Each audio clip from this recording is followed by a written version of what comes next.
aqui para compartilhar a palavra de Deus, para que nós sejamos fortalecidos para tirar peito, para reforçar nossa esperança, para que nós possamos conhecer nosso Deus, nossos desejos, a expectativa dele para nossas vidas, para que nós possamos aplicar em nossas vidas o que aprendemos do livro da vida. Você tem um microsystem, você tem uma máquina de lavar, e esses equipamentos, eles têm um manual para você aprender a usá-los da melhor maneira, para poder usá-los com o maior tempo de vida útil. E o ser humano? A preciosidade aos olhos de Deus. O que Deus fez, a imagem e semelhança dele. Será que Deus não ia deixar um livro, um manual de vida que nos mostrasse quais são as expectativas e os desejos dele para a nossa vida? Amém? Então, cada vez mais nós precisamos conhecer nosso Criador.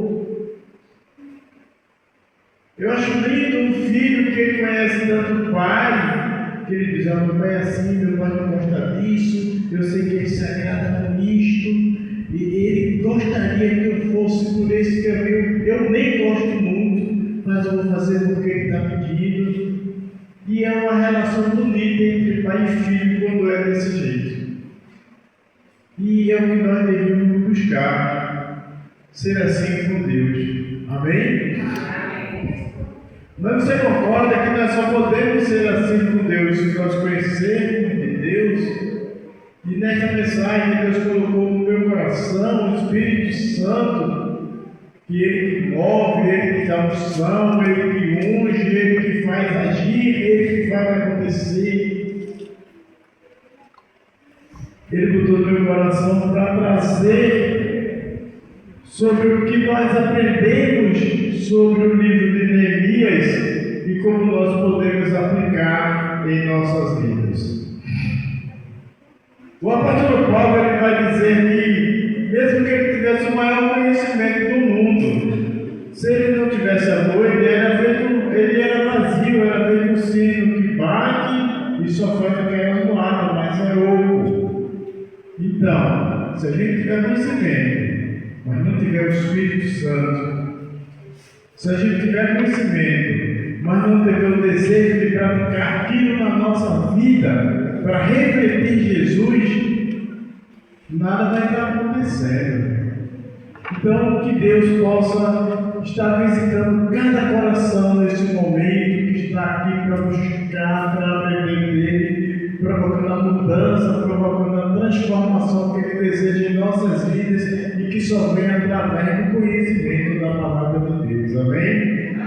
Querido Deus, glorioso Pai, que o Teu Espírito Santo que habita em mim possa tomar a frente desta mensagem, que Ele possa estar interagindo, visitando cada coração, para que possa valorizar, para que possa sentir, para que possa aplicar na sua vida e para que vidas sejam transformadas, porque este é o teu maior desejo. Eu achei lindo, Pai, quando disseram: ele vai ser usado por ti para trazer a tua palavra.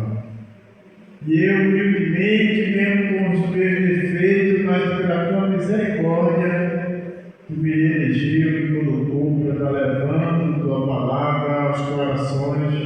Eu te agradeço muito por isso, por essa missão, Pai. Eu oro em nome do Filho Jesus. Amém. Nesta mensagem nós temos vários tópicos. Por exemplo, quando Deus reconstrói as ruínas da nossa vida. É muito lindo quando você está falando de alguma coisa que já tem exemplo prático. Eu vou falar de Juliana e Gilmar, mas na minha vida com a visita, a irmãzinha que é minha esposa também já aconteceu. Nós andávamos perdidos, desencaminhados por uma vida caótica, e induzindo nossos filhos para este mesmo caminho de bebida, de farra, de tantas coisas, e Deus reconstruiu as nossas vidas. Então, irmão, o que eu estou falando hoje é coisa que nós já temos exemplo no nosso meio. Amém? Quando Deus reconstrói as ruínas da nossa vida, dos escombros ao avivamento, à alegria, à satisfação, as pessoas notarem que você é outra pessoa, outro ser, por conta de Deus. Os muros caíram, mas Deus não desistiu. Sabe o que é o muro cair? Você tem um filho de 16, 17 anos e daqui a pouco ele está no meio das novas. Caiu. Mas Deus ele tem o poder de ir lá e reconstruir. Amém? Amém. A reconstrução começa no coração. O preço da desobediência, prestem atenção, irmão, o preço da desobediência e o poder da restauração. Às vezes, nós escutamos uma frase e pensa que aquilo não tem a ver com a gente. Mas percebam, eu como pai, eu vou dar ensinamentos e exemplos para os meus filhos, concordo? Se eu ignoro a palavra de Deus, se eu só sou cheio das coisas do mundo, os conselhos, ensinamentos e orientações que eu vou dar para meus filhos é de Deus ou do mundo? Do mundo, não conheço nada de Deus. E lá na frente, quando ele cair em drogas, em bebidas, em presídios e tantas outras coisas, está acontecendo o quê? É o preço da desobediência, de não escutar a palavra de Deus, porque a palavra de Deus diz: não pode tirar leite de pedra. Então, se a pessoa não tem o conhecimento de Deus para compartilhar com seus filhos, como é que ele vai compartilhar?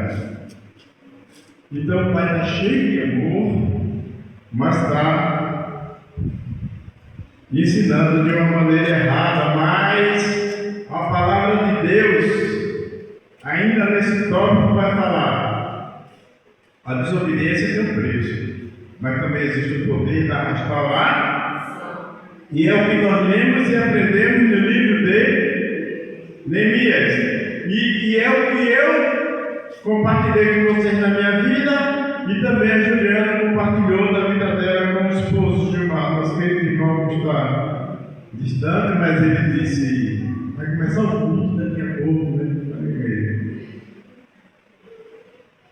Entre lágrimas, oração e reconstrução. Veja o caminho: lágrimas, a sua tristeza, a sua decepção. Aí você vai a Deus em oração e tudo termina com reconstrução. Isso é um chamado para a fé. Isso é chamado para esperança em Deus. Amém? O Deus das segundas chances. Eu já escutei isso hoje aqui. Deus nos deu uma segunda chance. O livro de Neemias é muito mais do que a história da reconstrução dos muros de Jerusalém. Presta atenção. Os muros destruídos eram apenas um reflexo visível de uma destruição mais profunda que havia acontecido no coração do povo. O muro era só aparência, mas a destruição mesmo estava no coração. Antes que as pedras fossem derrubadas, a comunhão com Deus havia sido comprometida. Antes que as portas fossem queimadas, a aliança com Deus havia sido negligenciada. Isso é a tristeza e a tragédia de nós nos afastarmos de Deus. Para entendermos Neemias, precisamos voltar ao contexto do exílio. Durante gerações, Judá havia ignorado os avisos dos profetas. Nós hoje somos como que profetas, avisando: Jesus está voltando, se arrepende, volta para Deus. Nós somos como os profetas de hoje. Deus enviou advertências através de Jeremias, de Isaías, Sofonias e muitos outros. Mas o povo endureceu o coração. Como consequência, Jerusalém foi destruída pelos babilônios. O templo foi queimado e milhares foram levados cativos. A destruição por causa da ignorância. Então hoje a gente tem que chorar e se entristecer quando a gente está falando da palavra de Deus para vizinhos, para colegas de trabalho e eles estão ignorando. Veja o que faz no 2 Crônicas 36:16. Porém, eles zombavam dos mensageiros de Deus, desprezavam as suas palavras e mofavam dos seus profetas. Até que o furor do Senhor subiu tanto contra o seu povo, que mais nenhum remédio houve. O exílio, quando eles foram levados cativos, foi a manifestação da justiça divina. Deus aplicando justiça. Mas não o fim da história. A misericórdia de Deus preservou um remanescente e no tempo determinado iniciou o processo de restauração através de Zorobabel, Esdras e Neemias. Presta atenção. Deus começou a restaurar através de uma pessoa. E talvez na sua família você está precisando levantar-se para trazer a palavra de Deus, para atrair as pessoas para Deus, pelo comportamento, pelas atitudes, pela maneira de tratar. E Deus está em busca dessa pessoa. E o que é que nós concluímos com este primeiro ensinamento? A disciplina de Deus nunca tem como objetivo destruir seus filhos, mas restaurá-los para seus propósitos. Amém? Quando aquele versículo diz que os que não derem bons frutos vão ser tirados do ramo, vão ser queimados, mas os que não dão frutos vão ser podados para dar mais frutos ainda, essa poda, ela também vai causar sofrimento, também vai causar dor, porque ele está limpando, está tirando o que não presta, está purificando. E isso deve causar dor entre mim e você. Tópico 2. Quando o coração se quebranta antes das mãos trabalharem. Neemias 1. Neemias, preste atenção, ele servia como copeiro do rei da Pérsia. Humanamente, possuía estabilidade, estava seguro e tinha uma posição. Contudo, ao ouvir que Jerusalém permanecia em ruínas, seu coração foi profundamente abalado. Neemias 1:4. Tendo eu ouvido estas palavras, assentei-me e chorei. Lamentei por alguns dias e estive jejuando e orando perante Deus. Antes de elaborar qualquer plano, Neemias chorou. Antes de buscar recursos, ele buscou a Deus. Antes de reconstruir os muros, permitiu que Deus reconstruísse o seu coração. Sua oração é uma das mais belas demonstrações de intercessão das Escrituras. Neemias não culpa apenas os antepassados, ele se inclui na culpa coletiva e reconhece o pecado nacional. Ele diz em Neemias 1:6: eu e a casa de meu pai temos pecado. O que a gente aprende? Toda a grande obra de Deus começa quando alguém se importa com aquele que entristece o coração de Deus. Então, preste atenção. Nós não podemos ser diferentes. Nós não podemos ser do tipo cada um por si. Você percebe que Neemias, nesse cenário, ele tem alguma coisa de semelhança com Jesus. Jesus, ele estava no conforto, na segurança, no reino, no paraíso ao lado do Pai. Ele veio para cá para sofrer e entregar a vida por mim. E Neemias, ele precisava vir, precisava voltar para Jerusalém. Se ele estava de boa lá, como se diz, era copeiro, vivia no palácio, e ele estava abandonando tudo para vir fazer alguma coisa pelas pessoas. Percebe que isso ensina para a gente? Para fazer o bem, dificilmente você não vai ter que passar por dificuldades. Se você não quiser sair da zona do conforto, você não vai fazer bem a ninguém. Porque Jesus, para fazer o bem, ele entregou a própria vida. E Neemias aqui, para fazer o bem, ele entregou o próprio conforto, segurança e posição do que é lá.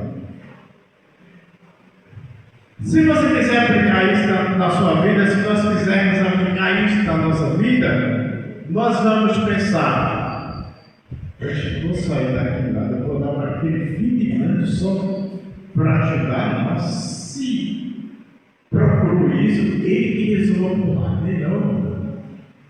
Mas não é assim que Deus me chama para fazer, não, tá? Outro tópico: Deus abre portas para quem está disposto a obedecer. Após meses de oração, Deus moveu o coração do rei Artaxerxes e Neemias recebeu autorização para voltar a Jerusalém. Recebeu carta de votação e recursos para a construção, o que parecia impossível aos olhos de Neemias. Deus proveu. Então, não conta com a tua força, só achando que vai resolver com as tuas estratégias. Porque Deus provê, Deus abre porta onde não tem portas. E Neemias 2,8 vai dizer: porque a boa mão do meu Deus era comigo. Você pode dizer: a boa mão de Deus que seja na minha vida. Amém? A resposta foi imediata. Dispuseram-se e fortaleceram as mãos para a boa obra. Isso aí foi quando Neemias chegou à cidade e convocou as pessoas para ajudar. E o que nós aprendemos? Quando Deus dá uma visão, Ele também concede os recursos necessários para realizá-la. A união da igreja, a nossa união como irmão, capítulo 3 de Jeremias. Esse capítulo revela um princípio extraordinário. A obra passou porque todos trabalhavam juntos.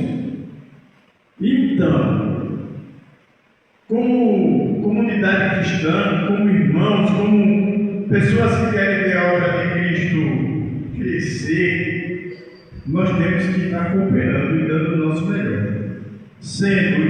Indo num culto de evangelismo, fazendo qualquer coisa. Porque sacerdotes, comerciantes, artesãos, famílias inteiras e líderes se uniram em torno do mesmo propósito. Cada um restaurou uma parte do muro. Ninguém reconstruiu tudo sozinho. Todos construíram alguma coisa. Ao seu lado, restauraram.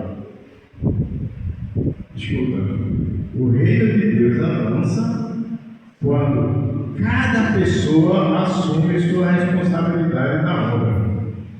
Então, quando nós estamos muito de boa, muito descansados, sem responsabilidades de participação, de interação da igreja, tem alguma coisa errada. Nós estamos sendo diferentes.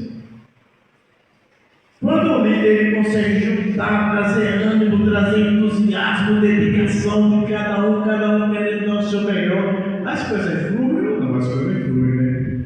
E isso é bíblico. Isso é bíblico. Então, quando nós estamos indiferentes, nós não estamos ajudando para o reino de Deus. Mas, preste atenção na sua missão, no que você deseja fazer, porque sempre vai haver opositores. E Neemias, os capítulos de 4 a 6.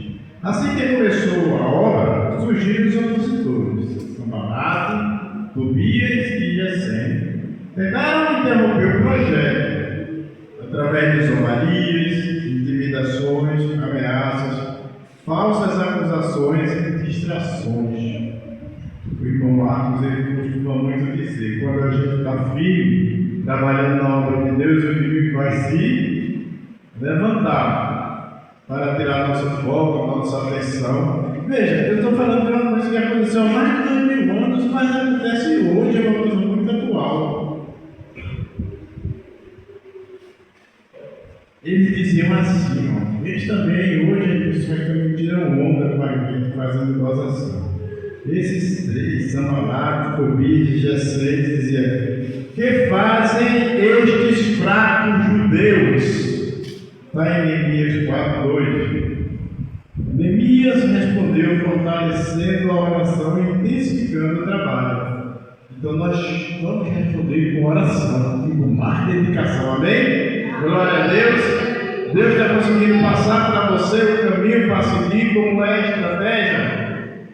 Em Neemias 4:20, ele diz assim, ó, apesar de toda a dificuldade, ele vai dizer: o nosso Deus pelejará por... Sabe o que eu escutei dizer isso aqui? Nosso pastor.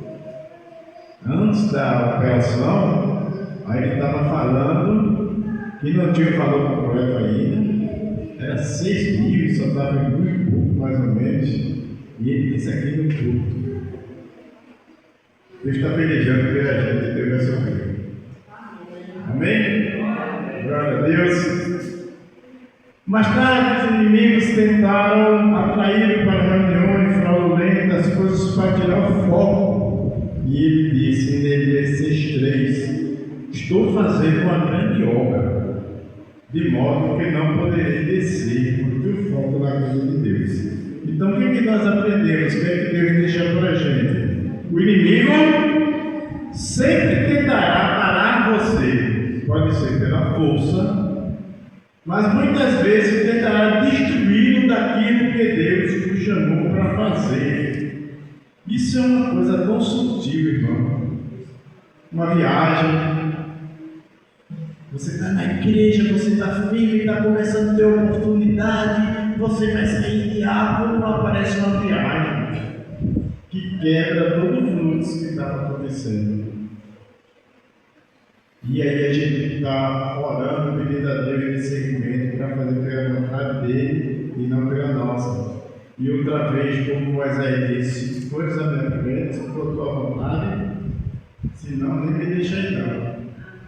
Amém? Então, nós temos sim que ser dependentes de Deus, temos que estar conversando com Ele em oração, temos que estar levando nossos planos, nossas intenções para ver se bate com a dele, porque Ele diz que os planos dele são muito melhores que o nosso. A conclusão dos muros em Neemias 6 ficou como um testemunho para os inimigos.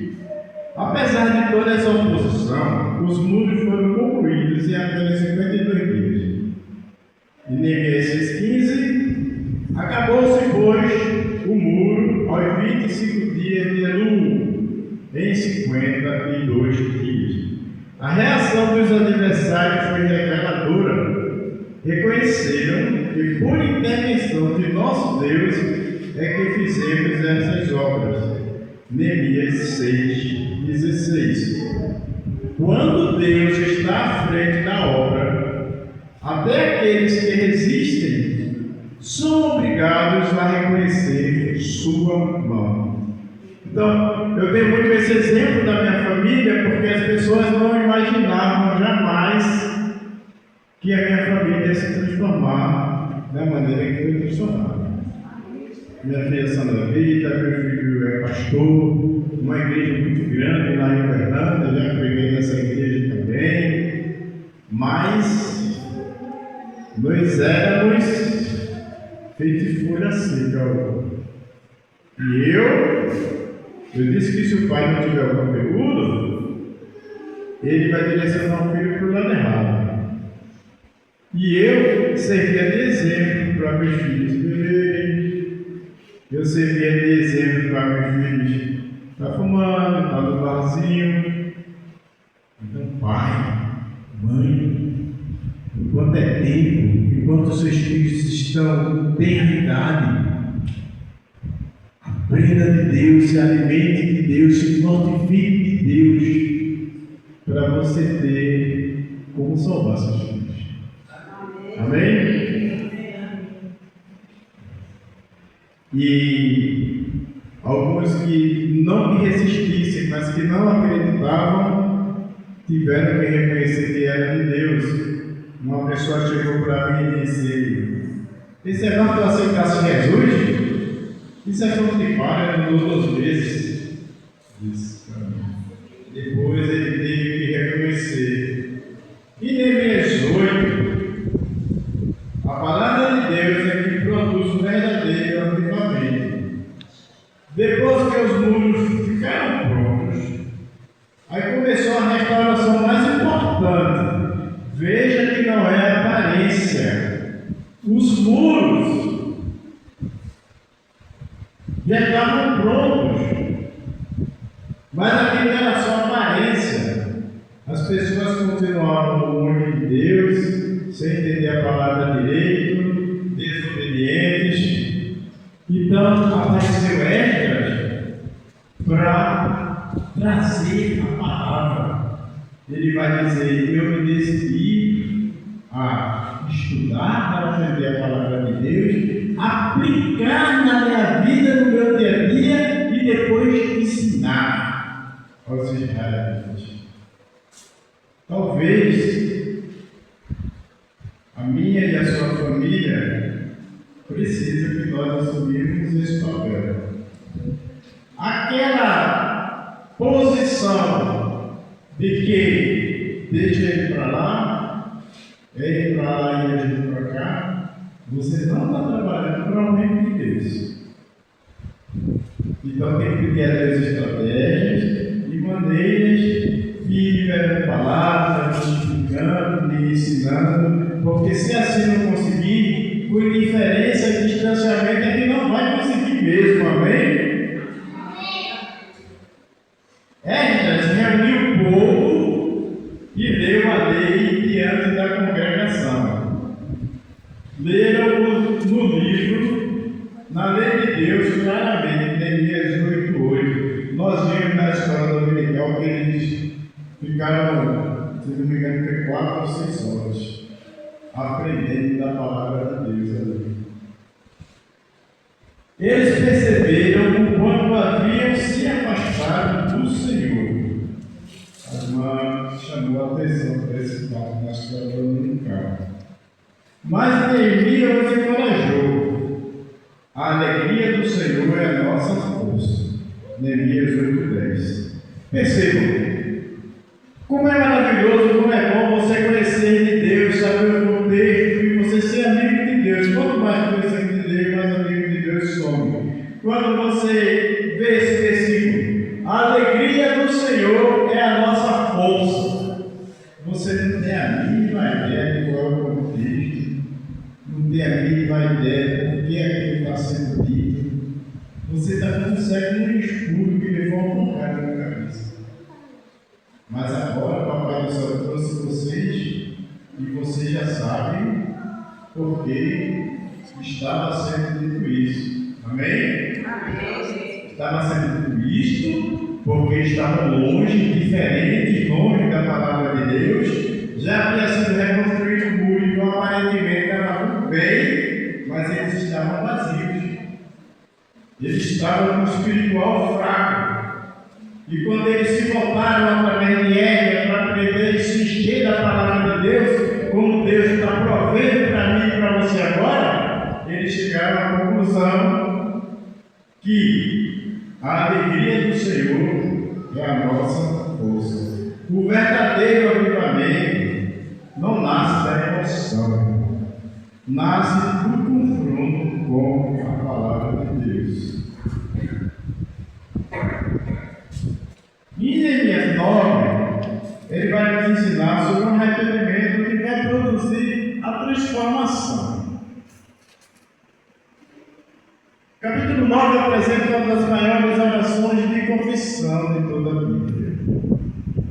O povo revisita a sua história, eles voltam ali na Deuteronômio, mesmo, e reconhece a fidelidade constante de Deus e sua própria rebeldia. E não, Deus foi fiel comigo, Deus foi fiel. E em Neemias 9,16, porém, ele e nossos pais se houveram soberbamente. Sabe o que é soberbamente? Você consegue trazer isso para os nossos dias? Eu tenho amigos que são inteligentes, que são bem posicionados socialmente, profissionalmente, e eles são soberbos. Eles acham que não precisam de Deus, não. Às vezes fica até difícil de entablar conversas, porque a gente está muito focado nas coisas de Deus e eles nem aí para Deus.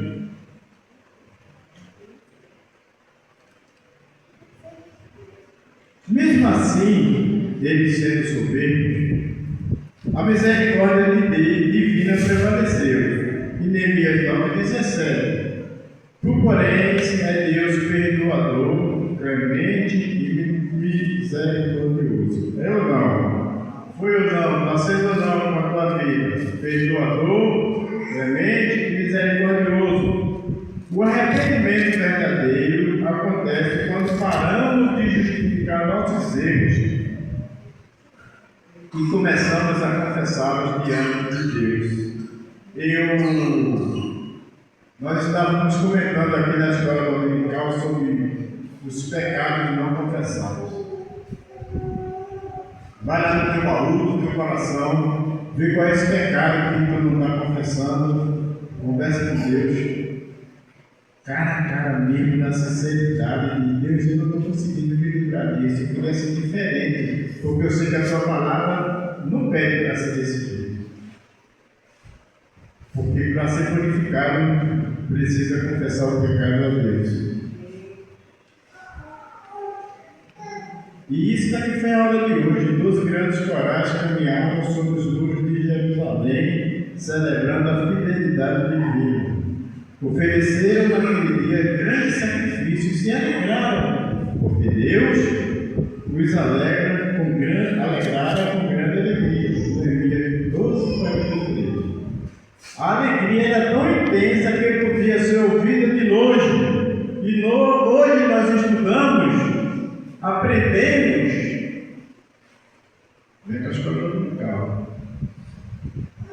E a palavra diz que a nossa alegria deve ser, o nosso júbilo deve ser de uma forma tão intensa, tão alta, que os vizinhos, colegas de trabalho, as coisas vejam que aquilo só está acontecendo na nossa vida porque nós cremos, amamos e vivemos para Deus. Então, quando a Bíblia diz que Deus vai ser glorificado através dos nossos frutos, percebe o que ele está querendo dizer? É através da nossa vida. Através da nossa vida.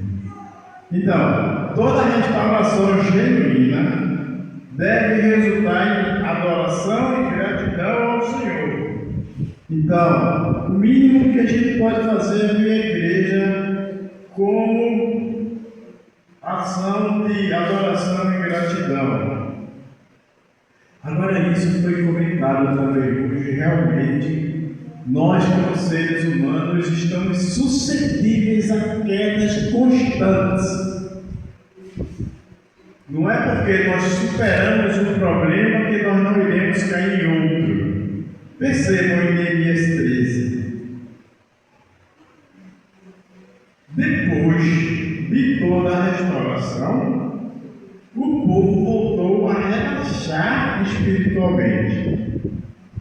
Veja, veio o Zorobabel, trouxe o povo, construiu o templo. Aí depois veio Esdras, ensinou a palavra, o pessoal restaurou espiritualmente. principalmente. Depois veio Neemias e construiu os muros. Estava tudo maravilhoso, teve essa festa, essa alegria que a gente acabou de falar. Aí depois o pessoal, como se diz, farrapa de novo. Apostasia. Nós temos que estar atentos, porque a Bíblia diz: aquele que está em pé, cuidado para que não. E que o inimigo ande ao derredor, procurando a quem tragar. E eles estavam bem, mas eles falham de novo. Vejam como é a misericórdia de Deus em nossas vidas. Porque depois de toda a restauração, o povo voltou a relaxar espiritualmente. Os compromissos foram abandonados, na igreja nada, até escola dominical, nada, já tem mais de um ano diferente, tem uma cabelo não. Práticas erradas se retornaram, falta de reverência, falta de atenção à palavra e todas as coisas que acontecem no meio cristão. A vigilância diminuiu. Neemias precisou corrigir novamente a nação. E ele pediu a Deus: lembre-te de mim para o meu bem, ó Deus. Neemias pedia para Deus através dele e ajudar as pessoas. Percebam, a maior batalha nem sempre acontece antes da vitória. Essa é uma questão interessante. Mas muitas vezes acontece depois dela. Porque quando a gente consegue uma grande vitória, alguma coisa, a tendência da gente é o quê? É relaxar, né? Relaxar, baixar a guarda. Então, não basta começar bem. Isso é para os novos convertidos, né? Tem um rapazinho, João, que ele teve um dia lá em casa trabalhando, e eu fiquei alegre quando ele disse que tinha aceitado Jesus, que estava vendo aqui a igreja. Mas eu tenho sentido falta, olhando aqui para ver se eu vejo ele. E aqui dá um versículo: não basta começar bem. Não basta viver uma experiência espiritual marcante, pontual ali. É necessário permanecer fiel até o fim. Bem, nós estávamos em um missionário. E a irmã disse que Deus me dê força para eu continuar, para eu não desviar da palavra. E Deus está dizendo para ela nesta noite: não basta continuar pregando, começar bem, tem que persistir. Finalizando, a mensagem de Neemias continua extremamente atual, como nós vimos que aconteceu na minha vida, com a minha esposa, na Gilmar e provavelmente outras aqui. Vivemos em uma geração cercada por ruínas emocionais, familiares, morais e espirituais. Muitos carregam em suas vidas os sinais das batalhas passadas, dos fracassos e dos pecados antigos. Prestem atenção, pessoal. Eu estava lutando ali, pedindo a Deus, ao Espírito Santo, porque eu tenho outra mensagem, estava separada também, que diz assim, ó, em Hebreus, então o versículo, que diz que Deus, do alto do seu conhecimento, Ele pode tudo, Ele não esquece nada, tem tudo sob controle. Mas sabe o que Ele esquece? Sabe o que Ele esquece, mano? Os nossos pecados. Os nossos pecados, quando nós voltamos para Ele, Ele diz assim, ó, mas dos teus pecados eu não me lembrarei. Então, independente se você teve fracassos, pecados antigos, batalhas passadas, esqueça isso. Porque o Papai do Céu já prometeu que você vai ficar algo mais grande. Amém? Não deixe o inimigo, não deixe o Satanás jogar mentiras na sua mente. Ah, não não tem jeito não, já fiz tanta coisa ruim, já fiz tanta coisa errada. E isso aí é o Satanás que está bloqueando você, bloqueando o seu caminho para Deus. Bem? Entretanto, Neemias nos lembra que Deus continua sendo especialista em reconstrução. Amém? Amém? Quem é o especialista em reconstrução? Deus. E ele não é agora, não, ele é desde o começo, porque o relacionamento nosso com ele estava quebrado por causa do pecado do Éden, e ele entregou o próprio filho só para restaurar. Agora a gente diz que quer andar com Deus e a gente não pode provocar conflitos, bloqueios. Bota na sua mente, eu e você, nós temos que ser a ponte. Será que em algum cenário da sua vida você está sendo uma parede? Isso é ponto. Porque Deus, Ele proveu essa possibilidade e botou Jesus como ponte. O mesmo Deus que levantou Jerusalém das cinzas, Ele continua restaurando vidas, famílias e igrejas. Talvez os muros da sua vida estejam quebrados. Talvez existam áreas que pareçam irreparáveis. A família da gente nunca é perfeita, né? Eu tenho 2 gêmeos e olha, é uma bênção. A gente ora já há mais de 8 anos, há mais de 17 anos e não vê acontecer. Mas a esperança tem que continuar, porque a gente confia em Deus. Deus está no controle, Ele sabe porque está permitindo esse cenário. Ele sabe que quer que a gente aprenda alguma coisa com isto, mas a gente tem que ter essa consciência. Se um dia houver restauração da vida dessas pessoas, vai ser através de Deus. Não é nem mais questão de família, de casamento da minha filha, não. Eu já penso como pessoas que estão perdendo para drogas, perdendo vidas, isso, aquilo, outro. Isso é Deus. É isso que Deus quer deixar nesta noite para mim, para o meu e teu coração. Neemias lembra a mim e a você, meus irmãos, que Deus continua sendo especialista em restaurar. Alguém estava dizendo, minha filha não está querendo mais sair de igreja, somente restaura. O mesmo, talvez os muros da sua vida estejam quebrados, talvez existam áreas que pareçam irreparáveis, mas a história de Neemias nos ensina que ruínas não são o capítulo final quando Deus assume o controle da obra. Eu pedia para os irmãos repetir isso, botando forte na mente e no coração. Digo, ruínas, mais alto, ruínas não são o capítulo final. Não são o capítulo final. Quando Deus assume o controle. Só que você percebe que por trás dessa frase tem uma coisa poderosa que pode dar esse controle para Deus em quem?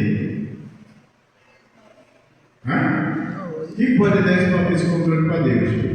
O que foi que Jesus disse em Apocalipse 3:20? Eis que eu estou à porta e bato. Se alguém ouvir a minha voz e vir abrir a porta, eu sairei com ele comigo e as coisas vão mudar tudo. Então, a ruína, as coisas difíceis não é o capítulo final. Quando Deus assume o controle. Mas Deus só vai assumir o controle se você deixar. Como Jesus só ia entrar se alguém fosse lá e abrisse a porta. Abra a porta do seu coração. Abra a porta do seu coração. Confie em Deus. Entregue, descanse. Não é você que vai resolver. Agora, se você for sozinho, foi assim que aconteceu no livro de Jeremias. O povo preferiu ir sozinho, preferiu fazer aliança com o Egito, porque achou que o Egito era mais poderoso que Deus. Para finalizar, quando houver arrependimento, onde houver arrependimento, haverá esperança. Onde houver submissão, haverá restauração. Onde houver fé, Deus continuará edificando aquilo que parecia perdido. É uma frase muito bonita, muito poderosa, irmãos. Eu posso fazer uma mensagem só com essa frase. É porque o Papai do Céu está pedindo para a gente caminhar juntos com a maturidade, para entender o contexto de toda a situação. Mas, onde houver arrependimento, haverá esperança, porque Deus vai agir. Onde houver submissão, Deus restaura, porque você começa a obedecer e viver como Ele pede. Onde houver fé, Deus continuará edificando aquilo que parecia perdido. Vamos orar, irmãos, vamos poder ficar de pé para a gente orar.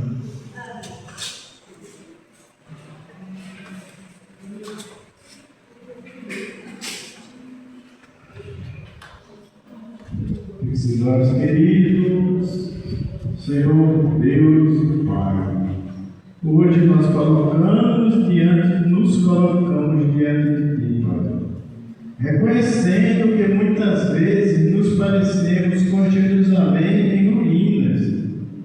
Existem áreas da nossa vida que foram atingidas pelo pecado, pela negligência espiritual, pelas escolhas erradas e pelo desgaste das batalhas da vida.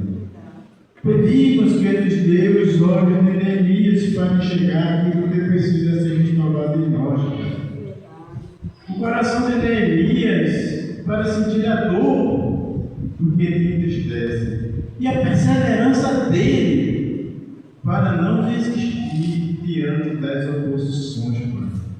Perdoa-nos pelas vezes em que nos acomodamos, pelas vezes em que deixamos os muros espirituais caírem e pelas ocasiões